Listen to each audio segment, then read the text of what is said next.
Okay, so are you ready to dive into something a little different today? Oh, I'm ready. What do we have?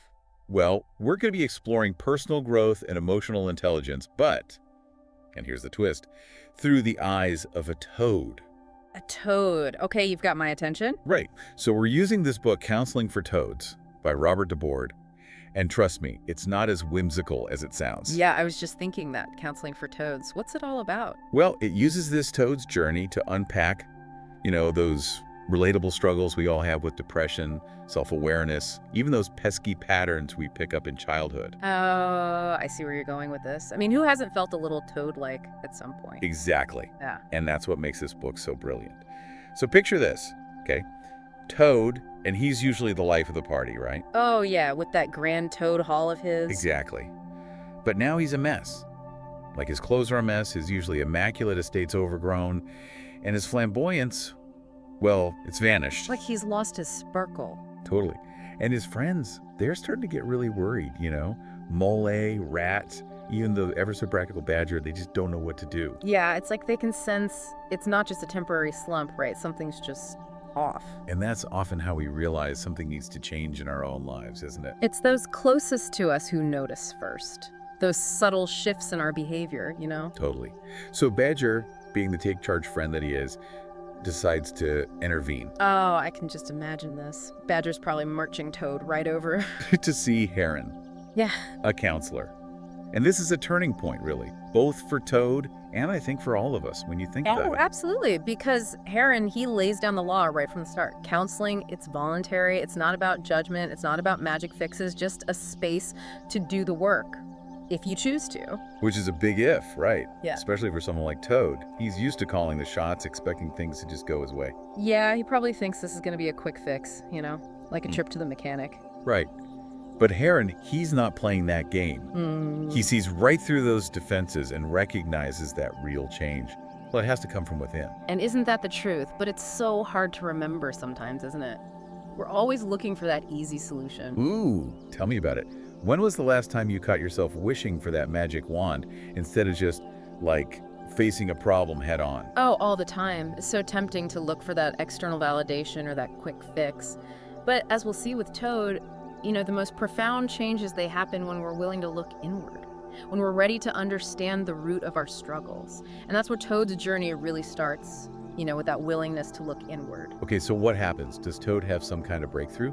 Well, not right away. But as his sessions with Heron go on, he starts to open up about his childhood. Ah, so we're going back to the beginning. Exactly. And let's just say it wasn't all sunshine and roses. Yeah, I get the feeling Toad might have been a bit of a handful, even as a tadpole. Well, he describes a father who was very strict, very critical, never thought Toad was good enough. Oh, that's tough. And then his mother, well-meaning, I'm sure, but Go what? Toad says she was always embarrassing him. Oh no. Every kid's worst nightmare. Right. So we start to see this pattern of Toad constantly seeking approval, trying to please these larger-than-life figures. And never quite measuring up, I imagine. Exactly. It's classic adapted child territory. And this is where it gets really interesting, even for those of us who didn't have, storybook childhoods. Okay, now you've lost me. Adapted child. Break that down for me. We think of it think way.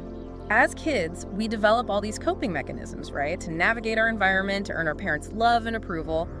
The adapted child is that part of us that's still operating from those early patterns, even as adults. Even though Toad's all grown up, he's still trying to please those critical voices from his past. Exactly. And it's affecting everything, his relationships, his choices, even this deep-seated need for approval that he never really received. That makes a lot of sense. But how do we know if we're stuck in those old patterns? Right. Because it's not like we're walking around thinking, must please critical parent. It's mostly unconscious. But think about it, those recurring arguments you have, how you react to criticism, or even how you approach new challenges. Are you driven by a fear of failure, a need to please? These could be signs your adapted child is running the show. Oh, okay. That is way too close to home for comfort. But seriously, this is what I love about this book. It takes these big psychological concepts and makes them so relatable. and practical. It's like DeBoard's giving us permission to examine those ingrained patterns and think, hold on, is this really me? Or am I just reacting from this place of childhood conditioning? Exactly. And one of the most powerful ways to break free from those old patterns, it's understanding our ego states. Ego states. Now, there's another term. Lay out to me. What are ego states? So Heron, he introduces this concept to Toad. He explains that we all have these different parts of ourselves, the parent, the adult, and the child. And each state, it has both healthy and unhealthy expressions. Okay, so we've got these different ego states, parent, adult, child, all jostling for position up there. So how does that actually, play out in real life? How do we actually see Well, that? let's say you're stuck in traffic, right? And some toad cuts you off. Your critical parent might, unleash a string of choice words. Oh, I know that, Toad. Right. Whereas your adapted child, they might burst into tears, feeling completely helpless. Oh, poor Toad. Exactly, but then there's your adult state.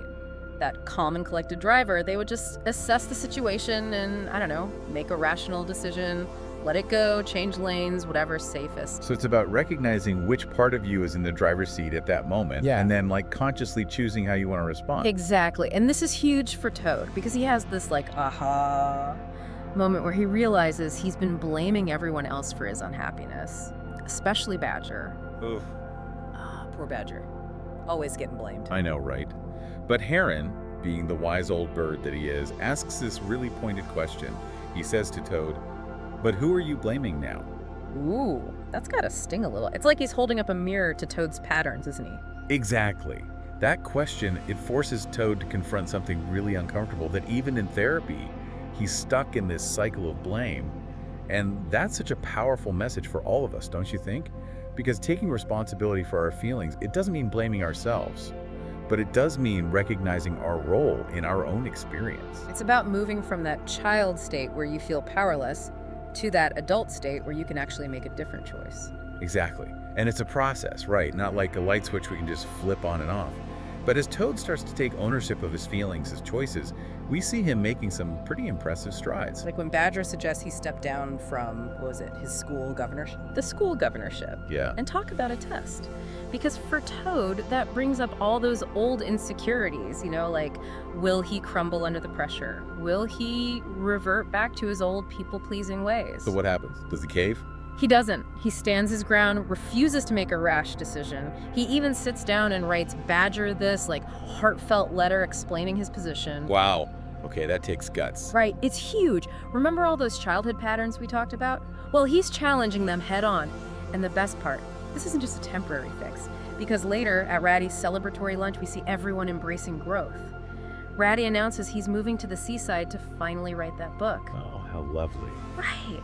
And Mole, that timid little Mole, he's opening a restaurant. Get out. No way. I know. Even Badger, he throws his hat in the ring. He says he's, get this, running for parliament. You're kidding. It's like this domino effect of personal growth. Yeah. Love it.